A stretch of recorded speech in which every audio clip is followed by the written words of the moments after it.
Hi, this is Chris Howard, and there have been many masters that I've learned from along the path. Amongst them was one master who you'd know by the name of Robert Kiyosaki. Of course, you're probably familiar with his work, and he wrote the book Rich Dad, Poor Dad. And I remember one day sitting in a little converted garage that I used to live in, reading his book, Rich Dad, Poor Dad, and he made one point that I thought really encapsulated everything that was in that book, and that was this. He said that what one needs to do to create or generate true wealth is to shift to the business owner / investor mindset. Most people are in the employee mindset or the self-employed mindset where the business owns them rather than them owning the business. But what you want to do is shift to that business owner mindset and the investor mindset. And that was a great point. I was inspired by Robert at that point, and he really set a new target for me in life. So I had this new target, but I also had a natural advantage because at that point in time, when I read the book, I'd already been studying for about 7 years before that, and I was already one of the leading authorities in a field called neuro-linguistic programming, or NLP. And I was also teaching clinical hypnosis all across North America. So I decided that if I was going to make a shift to an entrepreneurial mind, that I could not just go out there and study what was being taught in the marketplace, but what I could do was actually go out there and do a complete psychological analysis on the best of the best. Then I could use hypnosis to install within myself their mindset. And I'm not just talking about the millionaires, I'm talking about the billionaires.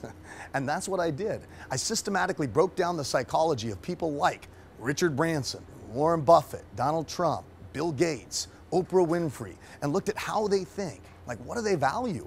What beliefs do they have that have allowed them to produce the results that they've produced in their lives? And when you think like this, you can change your entire world. It's not just about reading biographies.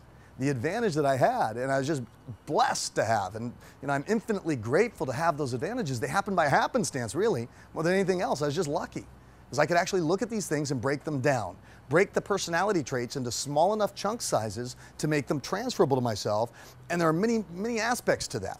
But the moment I realized that I had to make this shift, I realized that I had to embrace this new entrepreneurial mind. I had to literally upgrade the software of my thinking and completely revolutionize my mindset if I wanted to succeed at the greatest level in terms of making my dreams come true.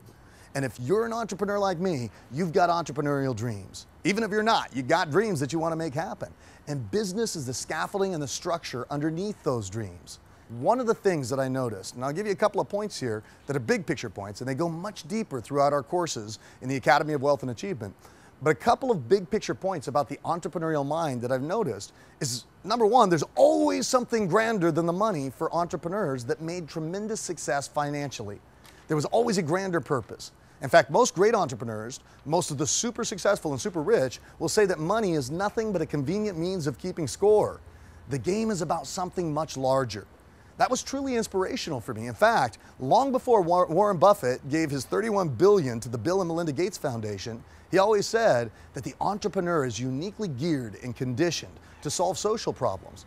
And that it's not only a choice, but an obligation to do something great with the money that you create so that you leave a lasting impact, because you can't take it with you. Now, Warren Buffett always said, I think you should give your children, in terms of inheritance, you should give them enough so that they could do anything, but not enough so they could do nothing. Because that's like giving them a lifetime supply of food stamps. It demoralizes them. Robs them of their ambition.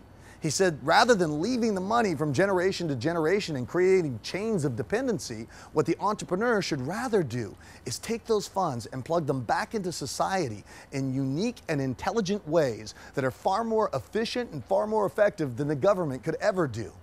When I found out that kind of underlying secret behind the minds of great entrepreneurs, what it did was it gave me a greater passion and purpose and drive to go out and create great things, to follow my passion, to find the game that I love, and to create tremendous amounts of wealth that can be channeled in to good things in the world. It's this grander purpose, this greater meaning to experience that drives some of the richest people in the world. And if you're committed to joining them on that path, you may want to get committed to embracing a brand new entrepreneurial mind, a brand new way of thinking about business and about thinking about life.